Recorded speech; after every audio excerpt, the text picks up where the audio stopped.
Good evening, everyone, and welcome to another installment of TEDXcellence, the show when you're here, you're an ally in my heart, always and forever. Something like that. And I come to you live from Crater Valley on the moon with Dogcat Fox and all of you. Good evening, everyone. Welcome again to Thursday, Terrestrial Thursday. Yes, we return once again to the wonderful world of off-brand TED Talks for education and enlightenment and fumbled openings, because that's my signature move. I was criticized for that today on a comment. I didn't know what I was doing.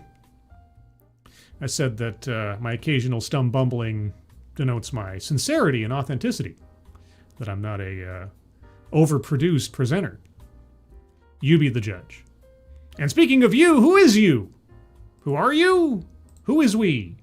What are we? I don't know. But comments are back. They fixed the comments thing. And speaking of comments, who's joining me on this beautiful Thursday evening? Jay Blizza, good evening. Advocatus Diaboli, hello. Blue-Eyed Scream, hello. Noah Zentio, hello. Kieverdam, hello. And thank you, Kieverdam, as always, for providing the link at the top of the chat box, guys. Yes, I have confirmed that the Leukemia Lymphoma Society has officially changed its name or merged into an organization now called Blood Cancer United. So that is still the Leukemia Lymphoma Society, just under a new name. So that was clarified to me, and I clarified to you. But either way, the link to the donation page for Blood Cancer United is at the top of the chat box. Please take a look at that when you have the opportunity. If you can donate, please do so. But even if you can't, if you can share that out on social media, that would be appreciated. So thank you ahead of time for that. And thank you, Kieverdam, for providing the link. Who else is here? Outech Alpaca, good evening. Woodcutter, good evening to you. Mike R, hello. Adabisi, hope you're doing well. Spoonie the Rebel, hello. Maddie's House of Geek, hello, Maddie. Alabay of Colorado. Alabay, good evening. And Kiro Soldier, hello to you. And scrolling. Found has been found. Hello, Found. Angelverse, good evening. And I think that's everybody I see. If I'm missing you, oh, there you are. Green Badger Outdoors. If I missed you, if you're lurking, if you're in the future, good evening and hello. All right, so tonight's talk. As usual, the title caught my attention. And the full title is Countering Performative Allyship, Courageously Calling Our Own Bluff. Now, the subheading there, I'm not sure about. It'll probably take some explanation from our speaker, but the opening title, Countering Performative Allyship. Okay, so this is the part that caused me a whole bunch of questions in my mind as to what we might be discussing tonight. What is performative allyship? Well, to put it simply, before we get into the sociological connotations to it all, it effectively means talking the talk, but not walking the walk. A common example would be Rhino, Republican in name only. Someone who calls themselves a member of the Republican Party, but doesn't vote with or have stances that effectively conform to the party's ideals. That's kind of what a performative allyship might be considered. The problem is, if it's a problem, is that allyship as a buzzword has been sort of seared into my brain over the last several years as belonging primarily to social justice organizations and movements, progressive movements, things like that. And being an ally sets you into sort of a servant class. An ally, in the sense of social justice, is someone who does not belong to the victimized demographic, but instead supports a movement or cause that is there to assist the victimized demographic. So, for example, if you were let's say, Me Too, the Me Too movement, or any other feminist movement you can think of. Feminist movements, they help women who are, downtrodden and oppressed. If you're a man, you're helping out, but you'll always just be a male ally. Or Black Lives Matter. You'd be a white ally or an Asian ally because you're not part of the demographic that is the victim class, so you're a helper. So you'll always be kind of a subservient part of the equation. It's kind of like a caste system. All right, so allyship. Countering performative allyship. Well, the next question that comes to my mind, and I have had answered to some extent by speakers in the past, what qualifies as genuine commitment that makes you a true ally? This can vary group to group. Sometimes it's as simple as writing a check. Sometimes buying the merch. Or in the extremis, and as I have been told several times now, you must put your body on the line to defend and give support to those who are being victimized. So if you have to show up, they like that phrase a lot, how you show up to a Black Lives Matter event, you have to put your body in the line of fire, so to speak, to protect your black allies or something. Anyway, these are the thoughts that go through my head. So when I see the title, Countering Performative Allyship, how do you counter performative allyship? Like you see someone and you've determined that they are not committed enough to the cause. They're just wearing the "this is what a feminist looks like" t-shirt, but not doing anything. Doing anything, say, substantive?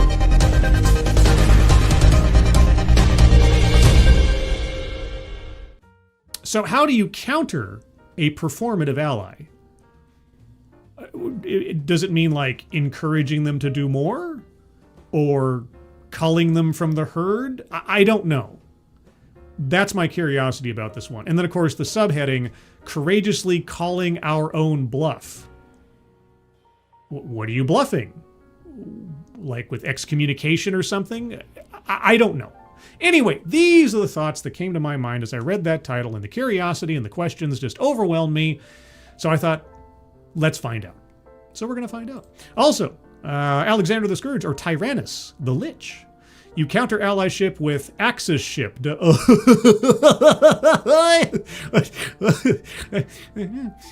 Yeah, okay. Fair enough. No, fair enough. That's good. I like that. Also, Sapien187, good evening. Anybody else I missed? I hope I didn't miss too many people. If I missed you, I apologize. I think I don't see anyone else. So if you're lurking, I know I have a lot of lurkers out there.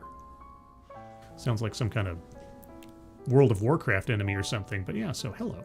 Anyway, tonight's bingo card, everybody, is bingo card A. That was the winner of the bingo card poll. That was on the X machine. The poll this week was what was the best live performance, at least of the three that I put up. There's probably many other options out there, but it was Queen at Live Aid, Nirvana Unplugged, and Johnny Cash at Folsom. And Queen at Live Aid won by just a smidge. So it's bingo card A. Links to the bingo cards are in the description below. Get your bingo card A's ready and prepare yourselves to find out how do we counter performative allyship by courageously calling our own bluff. This one runs 16 minutes. Let's get started. Let me ask you. By all means, ask me. You guys hear that okay? I did bump the sound up just a smidge. The original recording it wasn't quiet, but it was a little on the low side. Sound okay there, guys? Let me know in the chat. And yeah, the chat's working. The Chiron is working. Everything's working, I think. Let's see.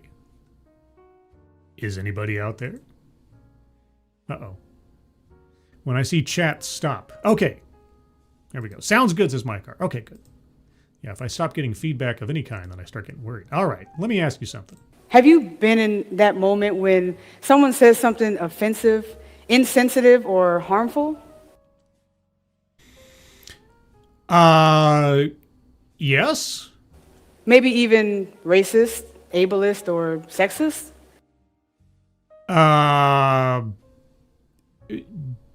Sure. But as far as offense is concerned, offense is always given, never taken. So, taken, never given. So I don't know. I mean, I have had racist stuff thrown my way before, insulting to me because I'm white. That wasn't fun. I'll give you that. Oh, so yes, yeah, it has happened. So. you know something is off and you want to say something.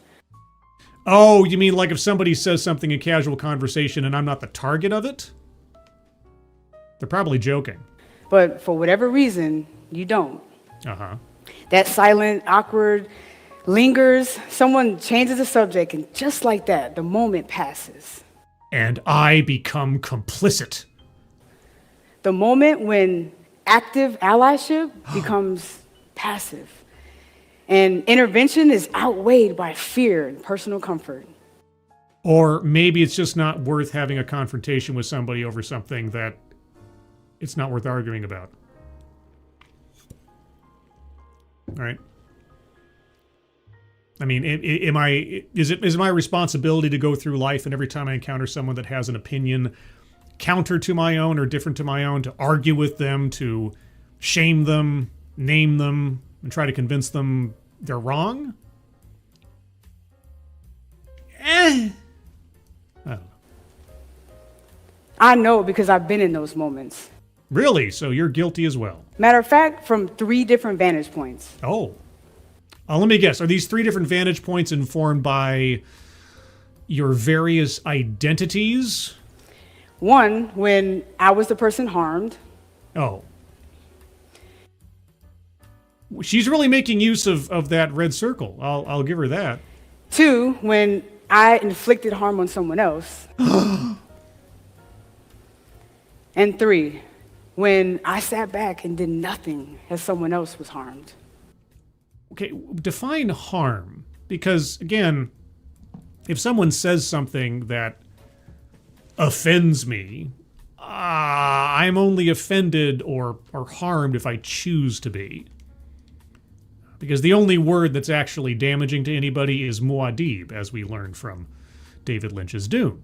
So other than that, I'm not quite sure what it is and how it's not just a you problem. But I am going to go to the bingo card, and I'm going to circle self-vilification or wretchedness, because she, at some point or another, has been the person that has done harm.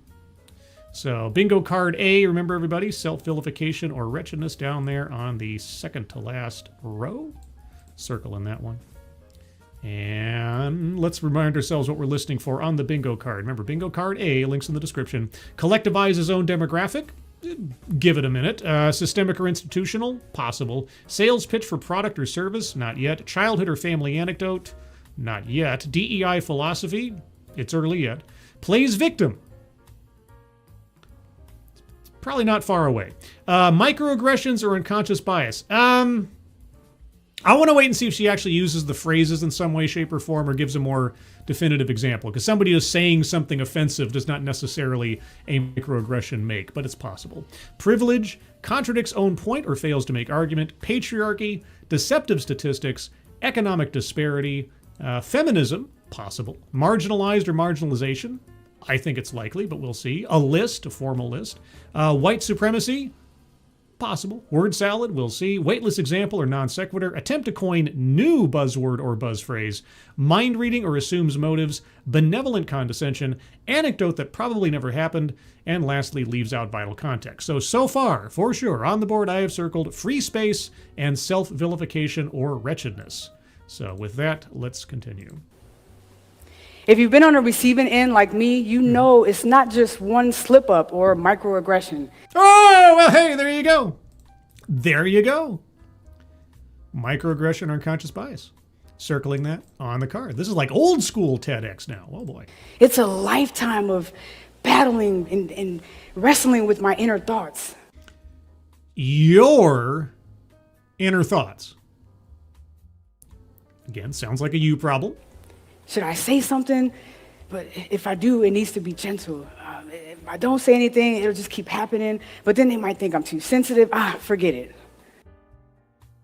What? Okay, I guess my question would be, well, first off, I'd like, even if it's just sort of an amalgamation example of what you're talking about, and then I'd like you to answer the question, what will it accomplish? If someone says something that you've interpreted as offensive, or that you're going to swoop in and be a defender of someone that you assume is offended on their behalf, what do you imagine is going to be accomplished by this? And what exactly, why? It's exhausting. It is.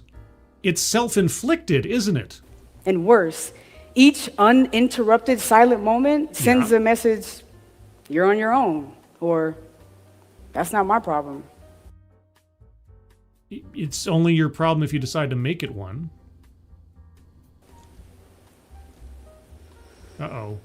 I'll give her this. She, unlike a lot of speakers, she's really making use of the circle as her performative space, which, many speakers don't. I kind of see it as like the sumo circle. You're not allowed to go outside the bounds of it while you're doing your talk. But she's staying within the lines. This message was clear to me on a virtual meeting. It's a Tuesday afternoon. This is my 4th meeting back-to-back, so I'm running late. Okay. I log into Zoom, and I immediately switch to gallery view so I can see everyone. Okay. If this turns into a I don't see enough people like me complaint, I'm going to hit the psychic button. So it's me, 2 of my colleagues, my supervisor, and 2 other people I don't know. Okay. A cool feature on Zoom is the ability to add your pronouns to your avatar.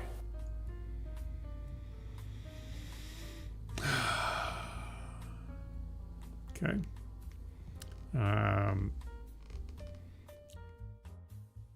And? Mine read, Angie, pronouns they, them, in parentheses. You are a multiplicity? I see some other folks had added pronouns too, and this felt good.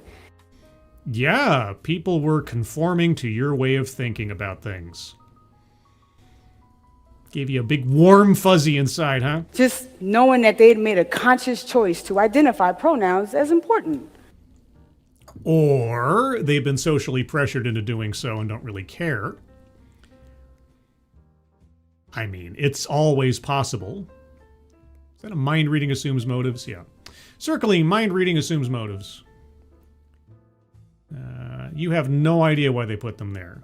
It could be just to go along, to get along, to avoid any kind of harassment internally or otherwise, or it's company policy. You don't know. Cool. I felt good. I felt comfortable. You felt validated. So I go to the chat and I type a quick apology for being late and offer to help design a flyer for an event that we're all co-planning, promising a draft by the next day. Okay, just absorbing these pieces of the story as we go, plus pausing for YouTube's sake. Okay. Someone from our meeting goes and paraphrases my comment out loud. Is this a taking credit for your work kind of thing? Oh, looks like Angie offered her graphic design skills and said that she'll have a draft ready by tomorrow. She even apologized for being late. That was very sweet of her. So this wasn't a voice call? No problem. Thanks, Angie. Immediately, there was awkward silence.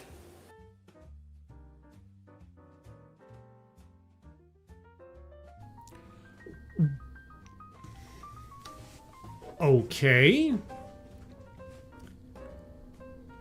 Why? Oh, I see. It took me a second because I had to rewire my brain into your eggshell ego.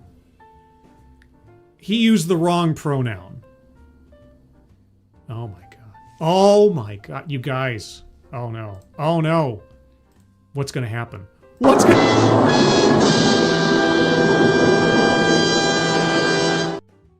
You see, I didn't notice a problem.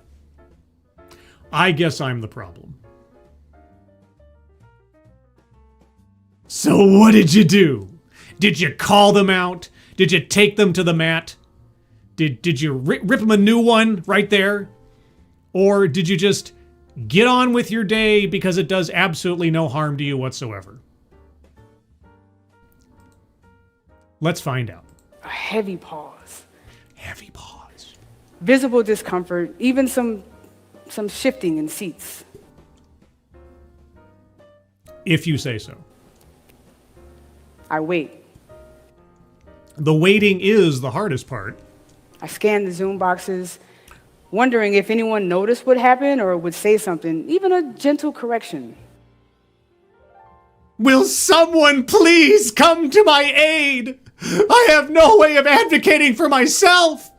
It would be kind of awkward if I were to correct them because that would make it seem like I'm oversensitive. So I need somebody to shield me from my own triggerings. Where are the true allies?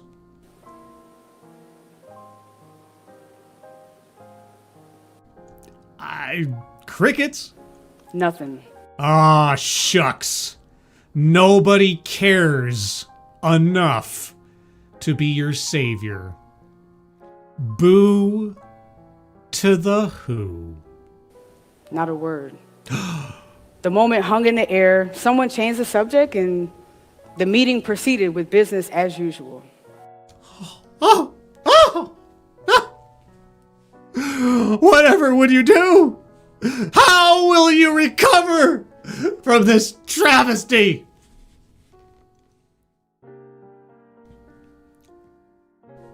Do tell. And this hurt. Yeah. That is a pain self-chosen. I mean, being misgendered is one thing, and You weren't misgendered. It was the correct gender. of course, people make mistakes, which I completely understand. It wasn't a mistake. But an uncorrected mistake sends a message that I don't matter in that moment.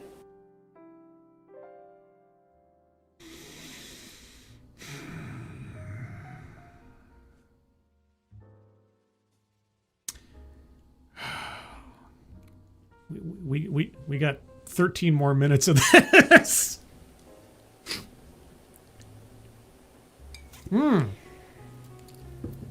As mentioned before, I'm not perfect, and I've dealt with harm that I've caused someone else. Oh, okay. Did you mean to do it? And did you think it was the end of the world when it happened? I'll never forget an interaction I had where I passed judgment on someone, which turned out to be the most humbling experience of my life. You mean like assuming that the person who said she instead of they made an uncorrected mistake and therefore was making a choice to hurt you? That kind of passing judgment? Or was this a separate incident? My friend and I were in a parking lot at a mall. So we're backing out of the parking space. Okay. Windows are rolled down, the wind is blowing, music is jamming, we're vibing. Vibing? Uh-huh. So we're backing out of this space, and this car comes speeding down the aisle. Okay. I honk my horn, but the driver doesn't see us. Okay. My friend yells out the window, "Watch out!" Okay, you're backing up and someone's coming down the road behind you. Okay. Our cars come with inches of each other. Okay. And thankfully, there was no impact. Oh, I think there was an impact, otherwise we wouldn't be hearing this story. Now, despite the fact that everyone is safe, Yeah. immediate road rage follows. And That is a you problem. my friend and I just start yelling at the other driver. Okay. I'm talking all the insults you could ever imagine are coming out. Okay. It's understandable, but everybody has their moments. And I get a closer look at the driver. Uh-huh. The person starts speaking to me in sign language. So, that doesn't excuse them from reckless driving.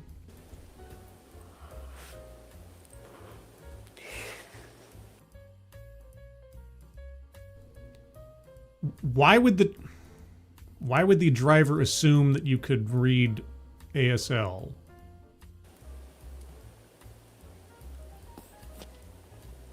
Oh my God, I got mad at a person who can't hear. How dare I? Because, you know, people with disabilities are indemnified from bad actions or something.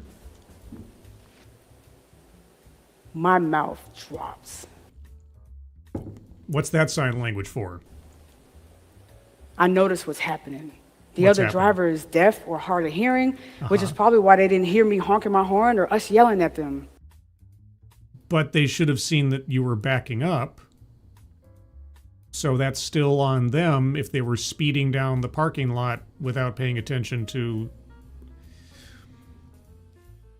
This is your story. I don't think your irritation was misplaced, despite everything else, because you weren't honking until after they were already speeding down and you were backing up, correct? So I'm... Okay. I'm shocked. Why? I'm sitting there in shame and embarrassment, For what? literally speechless. Okay, setting aside the fact that we're all super sensitive here. First place, she was in the wrong because she wasn't paying attention to the traffic around her while she's driving. And if she's driving, it doesn't matter that she's deaf. If she's licensed to drive, she has a responsibility to pay attention while she's driving. Secondly, you couldn't have possibly known she was deaf in any way, shape, or form in the moment. So why are you ashamed? I know it's amazing for me to say this so far, given my irritation with other things. You were at zero fault in this situation. I give this awkward, apologetic wave as we drive off with our tails tucked between our legs. You picked the most bass-ackwards example to show that you were the villain of a situation. Reflecting on this experience later that day and processing it with my friend. What is there to there's nothing to process. It is their responsibility to yield to traffic in the parking lot. They have to wait for other people to back up or get in or whatever else. They were in the wrong. You guys were fine. And again, you could not have possibly known she was deaf, and your honking and everything else and yelling and screaming is irrelevant. I realized that my ability privilege showed out. And I made a lot of assumptions about that driver. That they're licensed to drive and are responsible? Yeah, no, that is a reasonable assumption to make, barring any other information. Okay, you know what? In this instance, she is being overly apologetic about something she's got nothing to apologize over. Nothing to apologize over. This experience really activated my social justice journey. I went on to learn American Sign Language. I found interest in deaf culture. And most importantly, I started understanding and learning more about my privileges and how I show up in the world as a temporary able-bodied person, which inspired me to use it to advocate for others in ways that are meaningful. Temporary able-bodied person. Okay. Perhaps the fact that I don't drive is showing through here. Everybody in the comments is telling me I'm wrong. Uh-oh. No, they weren't. The person backing out is in the wrong. Oh. Did she learn Braille? Uh-oh.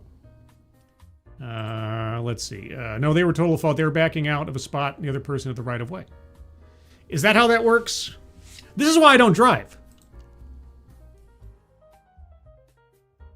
Is that it? Okay.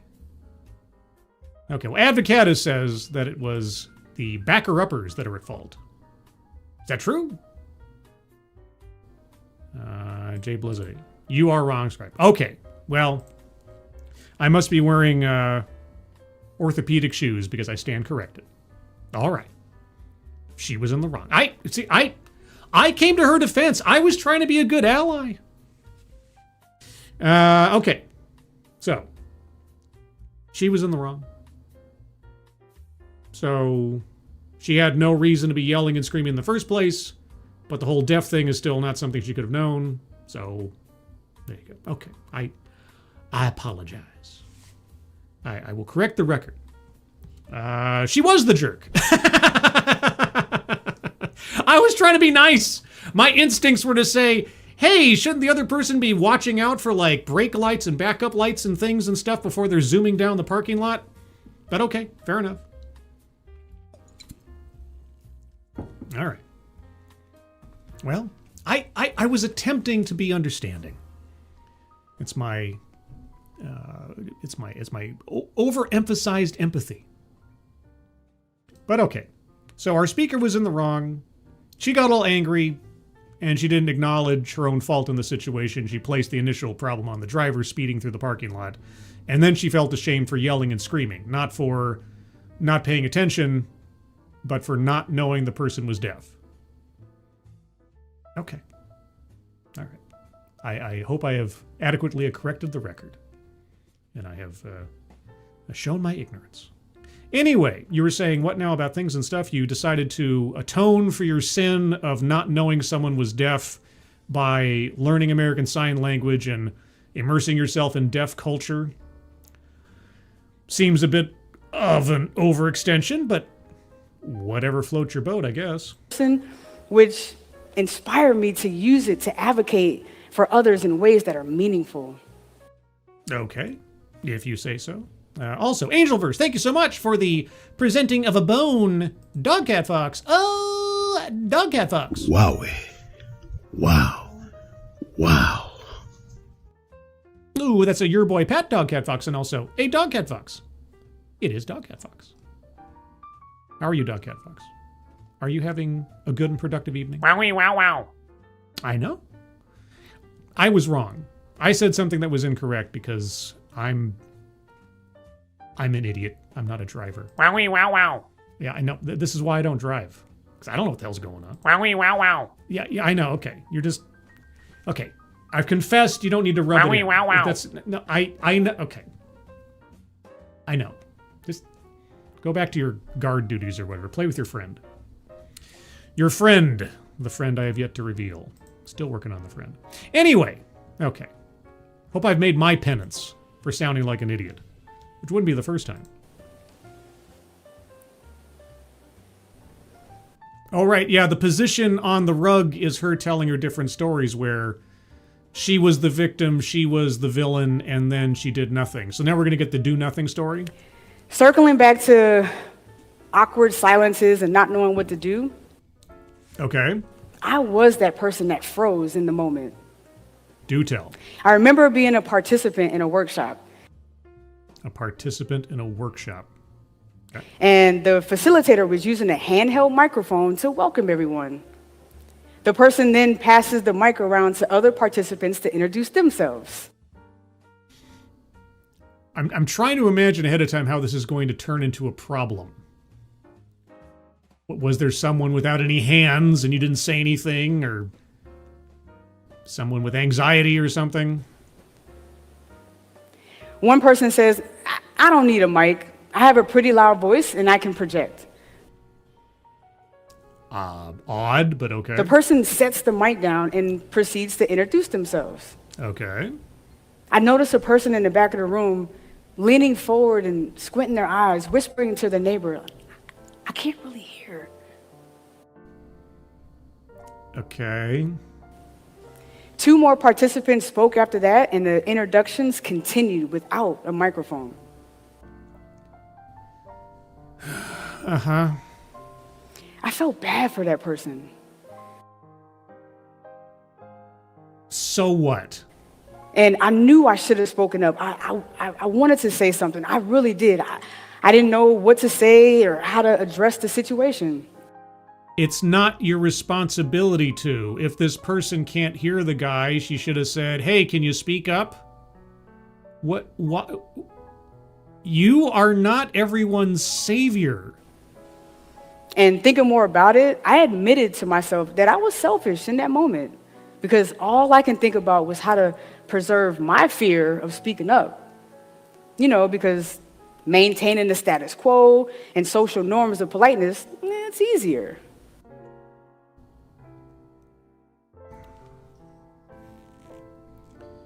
Okay, when do we get to the point of this? Your personal awkwardness or sense of self-entitlement or hero-savior complex or whatever else. So what? She couldn't hear the guy. And What grand damage was done by this that you felt you had to fix or that you're feeling guilty about now you've carried it with you this entire time? Why do we fear saying things that may be perceived as controversial when, in actuality, the controversy already happened? We're just simply naming it at that point. Because then you sound like a harpy. Like, what? Okay. What would it have helped? What difference would it have made? One guy doesn't use the microphone. Some lady can't hear him. The end. Did everything fall apart because that lady did not hear that guy's introduction? It's meaningless. Psychologists call this the bystander effect. The bystander. When I hear the bystander effect, I think it more in the terms of like Kitty Genovese or, like witnessing a crime or something, or not intervening when someone's being hurt, like actually hurt, not like the offhand chance someone might be mildly inconvenienced for 5 seconds. I don't really get that part. Adabisi, thank you so much. If the person didn't touch the mic because maybe they were germophobic, it's possible too. Maybe he didn't want to admit something. Maybe you're being offensive in assuming that that guy was just an ego trip. Yeah. Did you ever think about that? Maybe you're the microaggression. Okay. Thank you, Adabisi, by the way. Okay. So, where do we go from here? The more people around to witness harmful behavior. Okay. How was that harmful? How did your not knowing the lady was deaf harmful? How did that lady not hearing what the guy said in a silly introduction harmful? How did someone using the appropriate pronoun to describe you harmful? Where is the bruise? Where is the injury? Where is the long-lasting trauma that is not of your own imagination? The less likely it'll be addressed. What is there to address? People often look around, hoping that somebody else will step in. And only about 60% of people actually intervene when there's more than one person around. How did you arrive at that number? Where's that from? I've been there. And knowing what to say, how to say it, when to intervene, it's not easy. Okay, tell me, what would you have said? If you could go back in time, what would you have said in the incident of lady can't hear a guy? Not because she's deaf, but because his voice doesn't carry behind him. What would you have done? What would have been the appropriate intervention to be made there? Here's the thing. You know, I haven't already done, I'm circling plays victim. Like her choice to not intervene in a completely meaningless inconvenience to someone is like, oh God, the damage I caused or caused someone else. Let's see. Looking at the rest of the card here really quick. Yeah, she hasn't talked about her childhood yet. I'm not sure about the deceptive statistics thing, because she just pulled it out of somewhere and then didn't go anywhere with it. Maybe? I guess we'll see. I work in diversity, equity, inclusion, and belonging, and the folks in that Zoom meeting were all self-identified allies. Oh boy. DEI philosophy, circling that one. You work in diversity, equity, inclusion. They were all allies. But were they? But it's not enough. It's not, okay. So, they allowed you to have your own agency and take responsibility for your own feelings and advocate for yourself, but they did wrong. They did not come swooping in to coddle you. Oh, you poor baby. He used the wrong pronoun. Oh, you poor little thing. Oh, I'm so sorry. Oh my gosh. What can I do to ease your pain? They didn't come in and treat you like a child, and so they did wrong.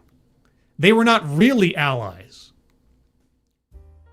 Okay, you set up 3 different scenarios. I'm waiting for you to provide 3 different solutions. It's not enough to call ourselves allies, Oh, yeah. to wear the pin, to go to the training, Yeah. display the placard, Yeah. post on social media, or even add pronouns to our email signatures. Okay, what more? What more do we need to do? What more do we need to do to satisfy your fragile ego? Please tell me. Authentic allyship Yeah. moves beyond perception Oh, okay. to meaningful action. Like? And while dismantling systems of oppression and barriers to access are vital to social justice, Yeah. it's Well, sorry, I'm gonna back up a second, but I got to circle systemic or institutional. She did systems. Systems. Oh my gosh, this stuff gets me so excited, guys. When I start getting lectured to on this stuff, I love it. Ed BC, thank you again. Would that be a form of mansplaining if you jumped in to explain for a woman? Well, would it be though? Because she's doesn't identify as a gender. So would it be? I don't know. I don't know what the rules are. I don't know what the boundaries are anymore. They change from moment to moment. You know, somebody can just say one day, oh, it's like this, and then it's like that. You know, I think they were all sort of waiting for her to, again, advocate for herself. You know, because I have been told on several occasions that I shouldn't try to, well, I shouldn't try to speak over women. That as a white person, I need to give the platform and the proverbial microphone to people of color. So there was probably a whole bunch of different rules, puzzle pieces moving in their minds in that moment. Like, what is the appropriate thing to do here? Do I intervene? Would that be seen as being a white savior or something? Or a straight savior? Would that make me a bad person if I did that? And because they've set such eggshell conditions on every interaction that there is really no sure and fast rule of what's not going to end up getting you called a racist, a sexist, a homophobe, or something else. So I think if anything else, my guess is absolute cognitive dissonance in the moment of what the appropriate, most social justice-y thing to do would be. And the default of silence was just waiting for her to say something on her own behalf. Because she's a strong, independent them that don't need no bicycle or something. the things in our control on a day-to-day basis that truly make a difference. Like what? Like the opportunity I had to advocate on behalf of someone else. How would you have done so? Or the opportunity someone else had to step in for me. Oh, they had an opportunity. Were you giving them an opportunity to defend you because you need are you incapable of standing up for yourself?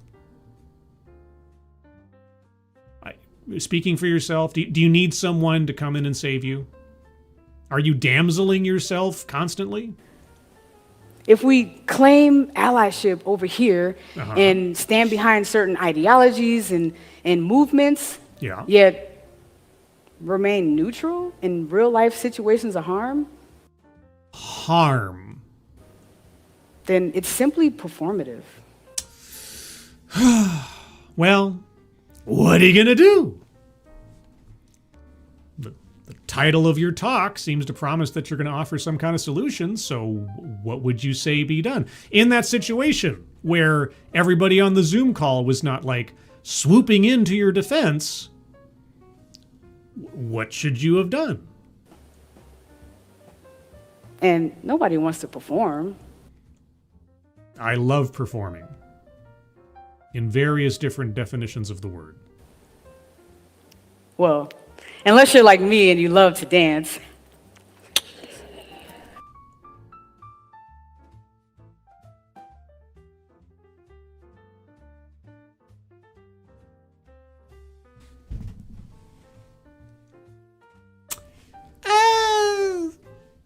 Okay.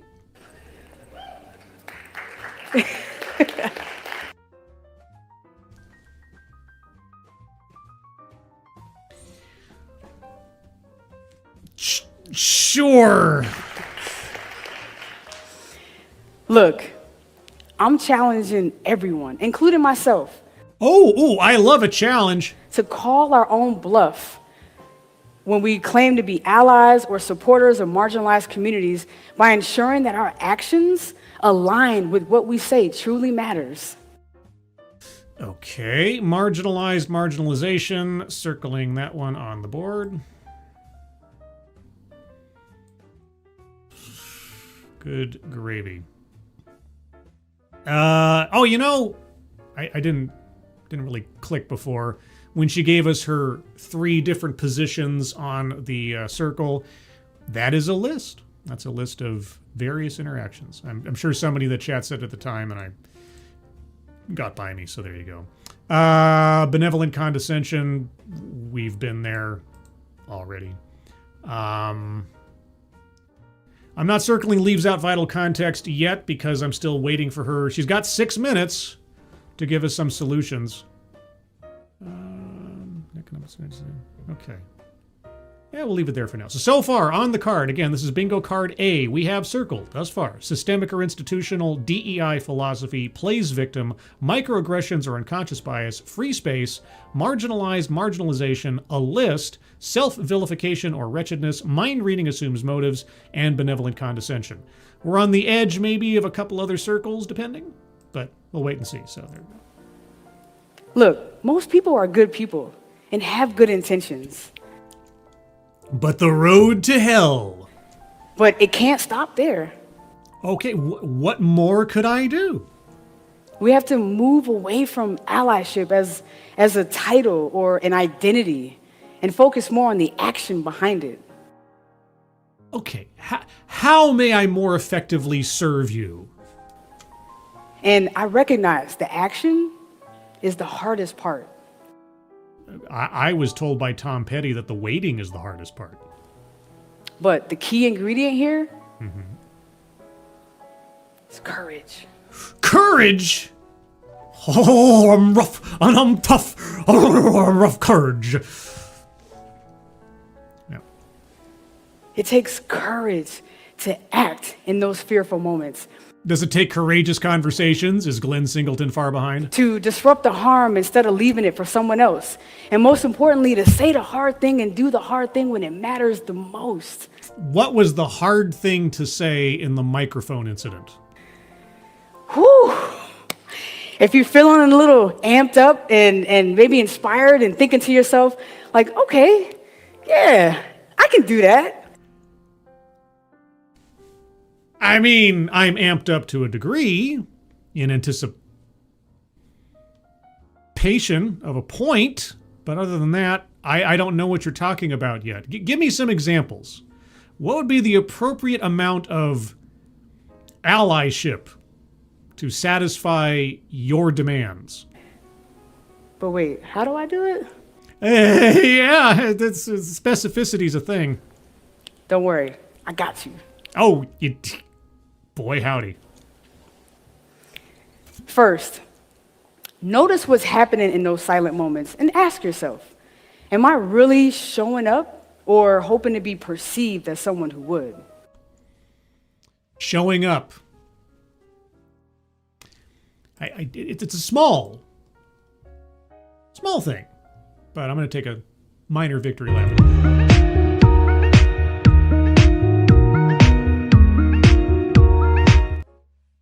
Oh, I was bopping out to the beat there for a second. Okay, showing up. Yeah. God, what do I do? How do I show up correctly? In that meeting, I thought my intentions were good enough. I mean, I wanted to say something. I really did. Which meeting? Are we talking about the microphone meeting? Or are we talking about the Zoom call with the pronouns? But in that moment, my actions didn't align with my values. The microphone meeting or the Zoom call? I wish for situations like that to never happen, and for myself and others to demand accessibility in those moments. What? I'm sure that person would have felt seen and considered had I said something like, look. This is the microphone lady. Okay, so this is, on reflection, this is what her response should have been. I know most of us can probably project our voices, but that still may not be accessible for everyone, so let's just continue using the microphone just to make sure that everyone can hear as clearly as possible.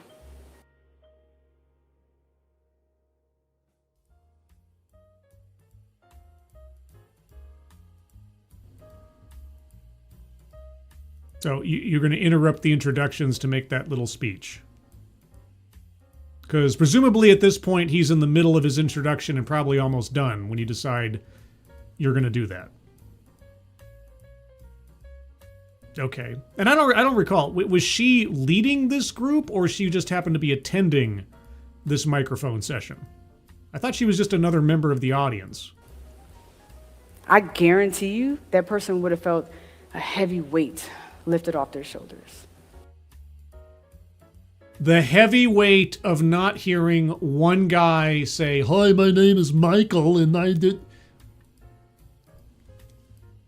Well, I already circled mind reading assumes motive, so. Second, practice your intervention muscles. My intervention muscles? I call this one Jeff Van Vonderen. If you're a fan of working out, you know it takes repetition and strengthening to build. Yeah, my intervention muscles in my mind. Yeah, I've got plenty of scar tissue now for talks like these. So treat courage like a muscle. And train it to act in fearful moments.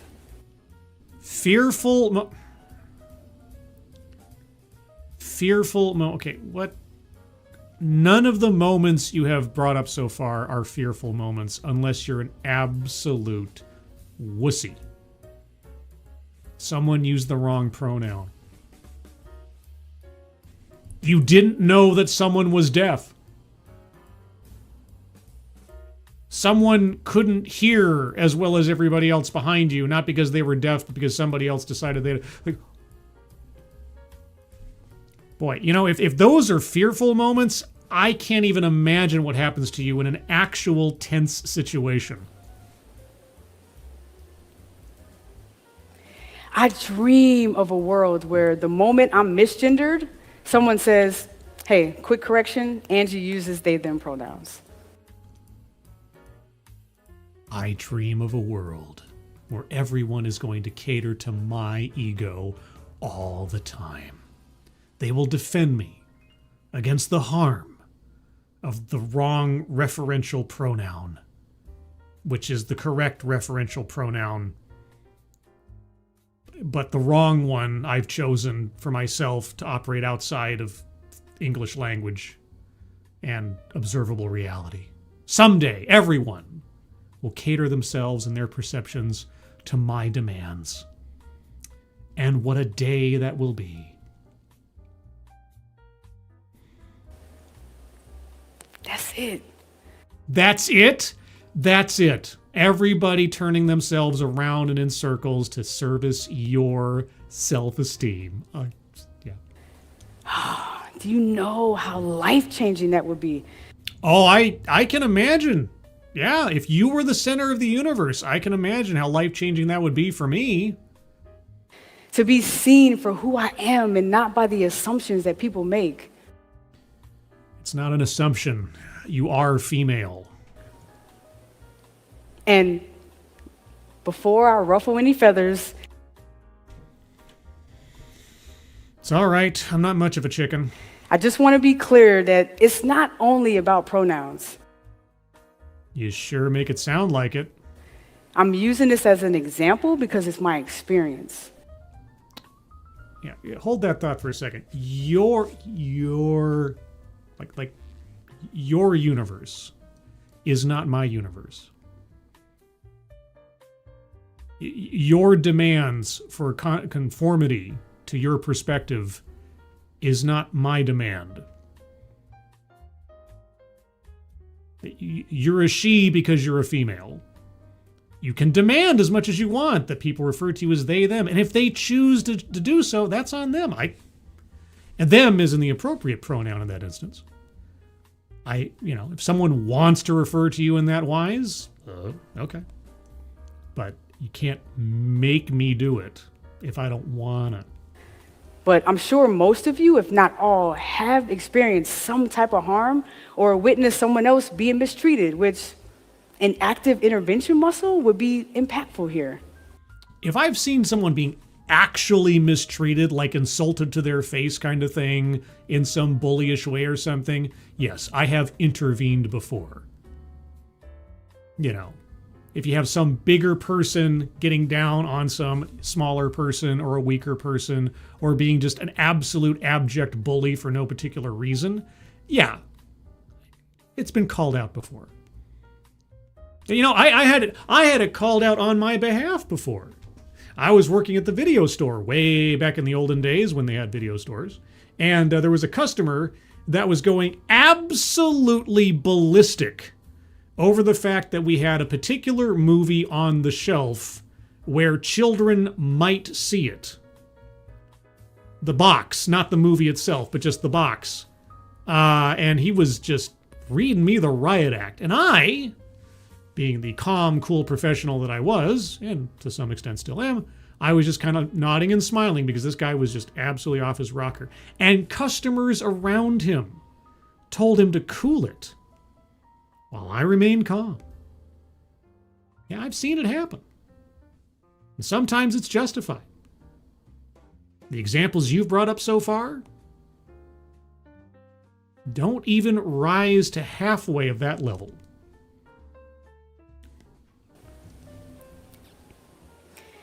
And third, leaders and those with privilege. Privilege! Hey! Privilege on the board. Circling privilege. Those with privilege. Oh, who are those with privilege? Tell me. Set the expectation and model courage. Courage as you've defined it. You see, we keep coming back to your interpretation and definition of reality. Funny that. I once saw a director pause our meeting after an ageist comment was made. An ageist comment. Would you like to tell us what this ageist comment was? And said, real quick, I want to remind us all that we value humanity here. And a comment like that could have been offensive to an older person.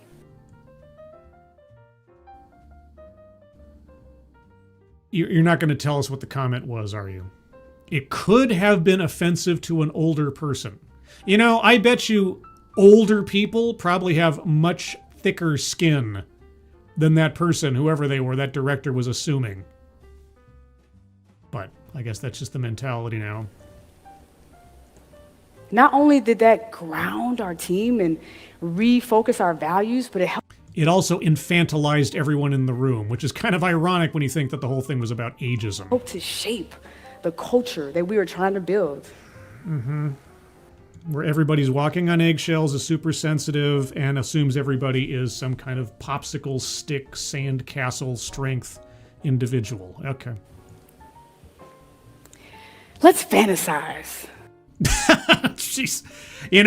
I was just now trying to think of something else to escape this partially, but okay, if you're giving me permission. What if Dr. Doom was Sorcerer Supreme? I know, right? I mean, it was the greatest issue of What If ever. It truly was. Oh man, it had a Twilight Zone ending. It was great. Oh, sorry. You were saying? Each of us promised ourselves, you know what? The next time harm happens in my presence, I'll treat it like it matters. Okay. If I assume to know what's going to harm somebody else because on the basis of what they look like, I already know their temperament and the level of their strength of character somehow, depending on what we're talking about. Okay. Even if it is uncomfortable. What if the Fantastic Four all had the same power set? That was a decent issue too. it was interesting. Like they all had the powers of the Human Torch, or they all had the powers of Mr. Fantastic, and how that changed the dynamic. That's kind of cool. We decided that courage in the moment matters more than personal comfort. On your behalf, if someone misgenders you. Imagine If all the people came to my defense. every team, every classroom, every friendship had that norm where silence is the rare exception. I got nothing. And speaking up is the norm. Uh-huh. Many of us avoid speaking up because we fear of being perceived as too sensitive or complaining. And so we try to just go with that perception by being too sensitive and complaining and being a Karen and so on and so forth, yeah. And also assuming that someone else is offended. That's the other side of the coin here I don't think you're considering. Assuming that someone either can't take a joke or has been harmed because you perceive them as weak. You perceive someone as a victim that you're going to save. Is that really respectful of the other person ultimately? Or what does that say about you? Or derailing the conversation, questioning those in power. And sometimes we just don't know what to say or how to say it. So sometimes it's better to say nothing at all and move on with your life. All are valid. Are they? But I look forward to the day where judgment is cast upon those who are silent. Judgment is cast upon those who... Sounds a little bit sadistic. And those who don't speak up are given a side eye like, So my choosing not to get in the middle of something I don't care about, and that I extend the benefit of the doubt that the adults in the room are adults on their own behalf, should put me in the category of side eye.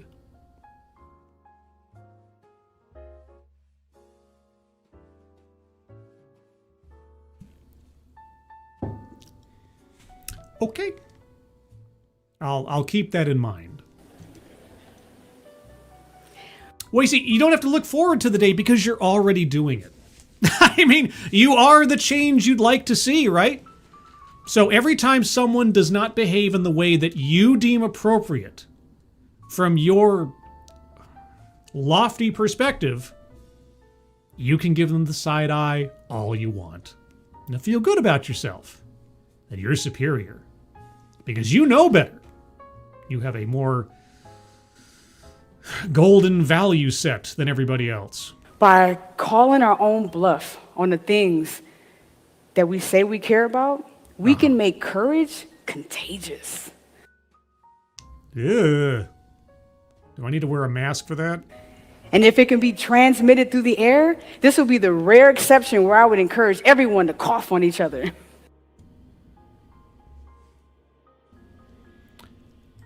I know it's from the other direction.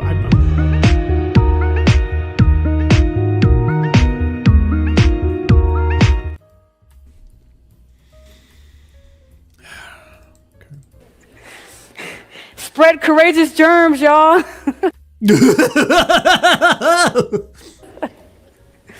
But seriously, Oh, we weren't serious before? let's build it together, one intervention at a time.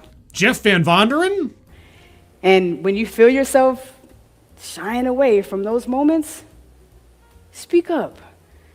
Even if your voice shakes and your heart is pounding. Make courage your daily practice by saying the hard things and doing the hard things.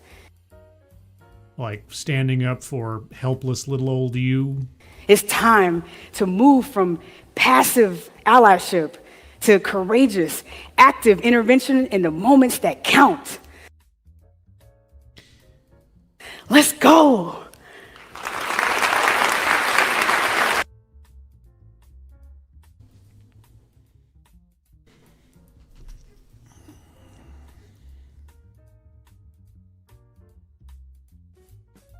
Okay. That was a thing. That was a thing that happened. What can I tell you? All right, so bingo card time. I'm so inspired, guys. I can't tell you how inspired I am. All right, so I'm going to go down the bingo card one time by myself. If you guys have arguments for squares to be circled, hold on to them. I'll get to you momentarily. Let's start with Collectivize's own demographic.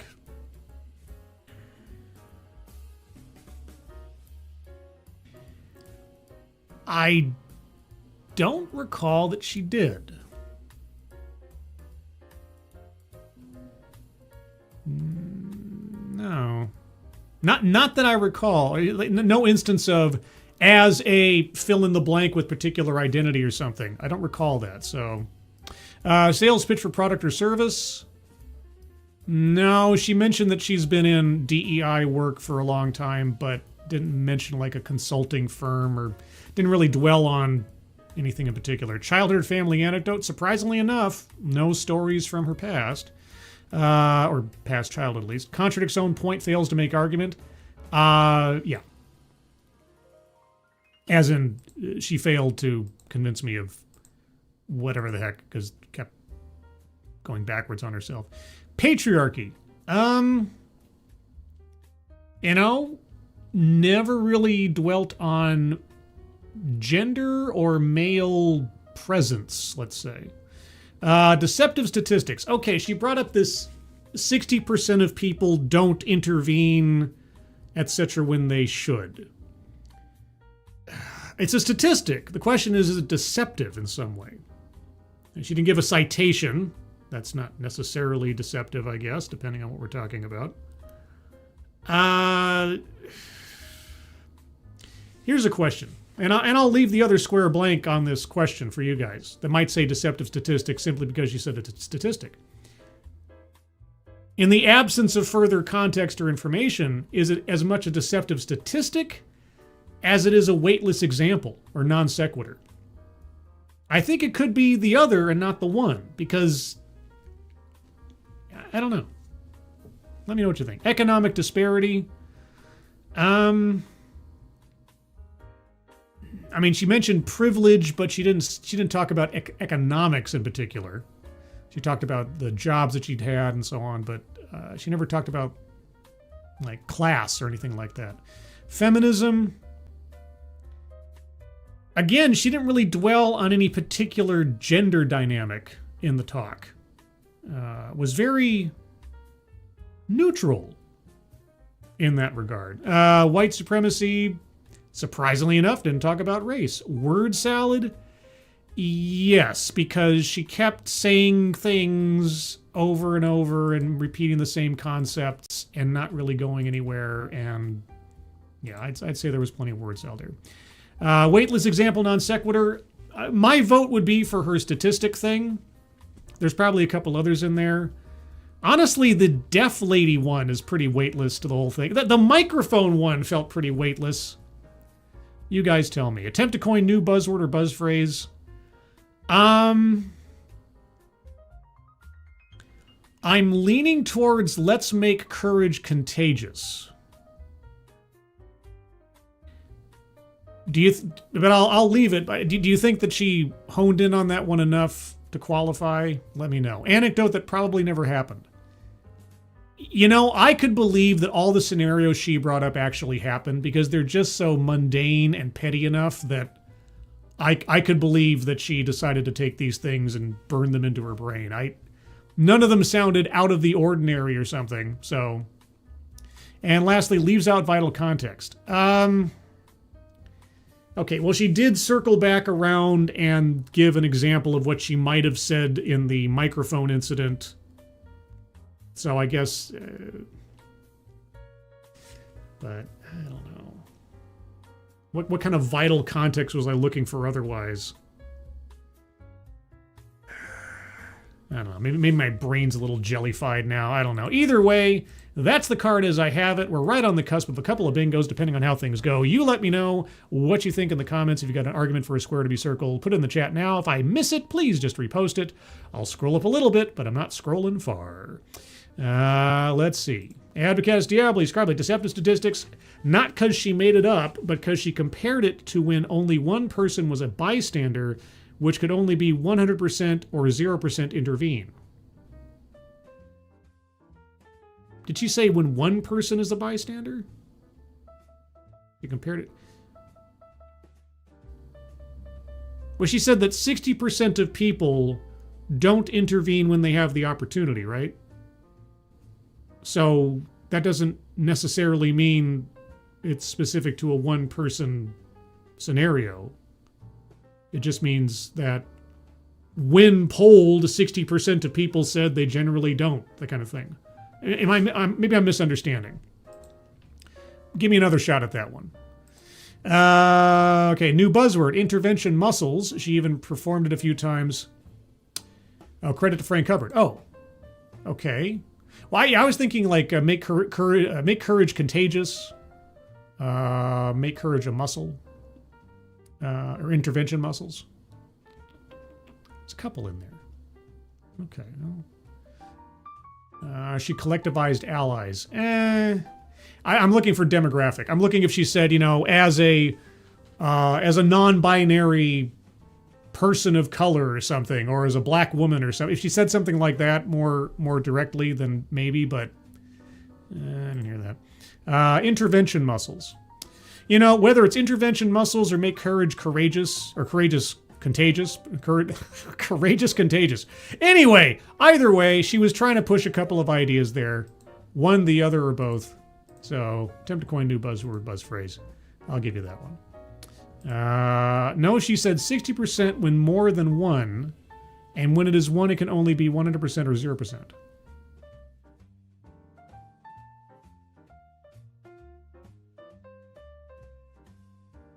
Okay, I don't know if that's deceptive more than inartfully communicated.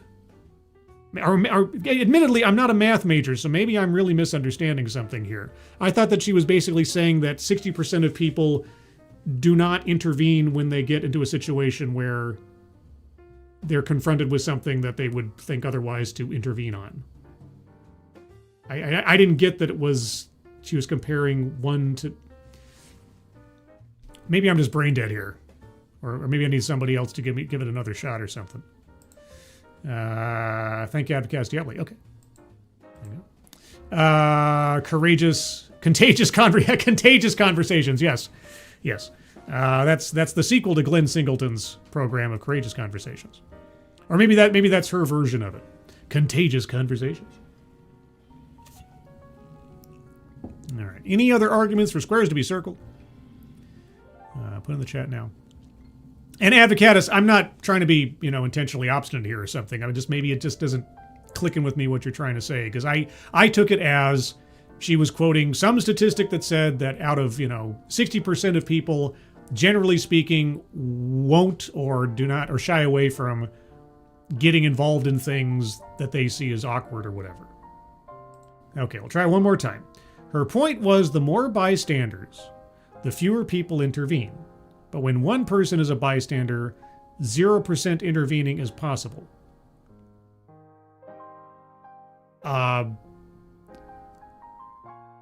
Okay. Let's say I'll stipulate. How is that deceptive? For the sake of the conversation or the deal. I mean, it might be unnecessary or meaningless. I don't know if it's deceptive. Or it didn't stand out to me as a deceptive thing, just kind of a throwaway line more than anything else. So, I don't know. I don't know if it seems kind of neutral to me. That's all. Like, I'm not trying to be combative or anything. It just didn't quite hit me as something that was, like I say, a weightless example, non sequitur. I'm right there with you, but deceptive. She said it in a way that implied a single person would always intervene. Okay, I didn't get that at all. Anybody want to follow up with Advocatus on that one, just as a second or something? Because that conclusion didn't really click with me as I listened to it. But like I say, I'm perfectly happy using that as a weightless example or non sequitur because it really says nothing about anything, ultimately, her statistic thing. Because it seemed like in 100% of the situations she brought up, she failed to act on her own behalf or anybody else's. So, just put it as weightless, then that works too. Yeah, I'm fine doing that. I'm not saying it helps her argument. It just didn't feel like it was intentionally deceptive per se. Just kind of there. Maddie, I didn't get that either. Yeah, no offense, Advocatus. I can see what you're trying to do, but it's just a little bit of a stretch. Okay, what do we got left? Collectivized zone demographic sales pitch, child or family antidote, patriarchy. Let's see. Leaves out vital context. Where are the intervention muscles at? Well, on A&E. With, Jeff Van Vonderen and Candy, what's her name, and that other guy with the spiky hair. On intervention. Or she seemed to say that they were in her arms or something. Like, is the intervention muscle like, showing off them guns? Is that what you do? Like, somebody's being ageist. It's like, I'm coming at you with my intervention muscles. I'm going to stop you from making that old person feel bad about themselves. Because obviously they feel bad about themselves. They can't take a joke. Them old people, they need to be defended from harmful phrases, whatever they were. Leaves out vital context. What was said that was ageist? What was said? Why won't you let us assess for ourselves? Or is it just so silly that even you didn't feel comfortable repeating it?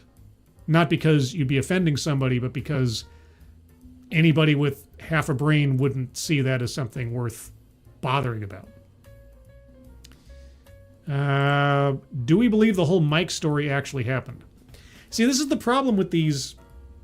When someone gives me a story that is self-deprecating, that frames them as having done the wrong thing at the wrong time, is not very heroic or whatever, I tend to give those more credence in an argument.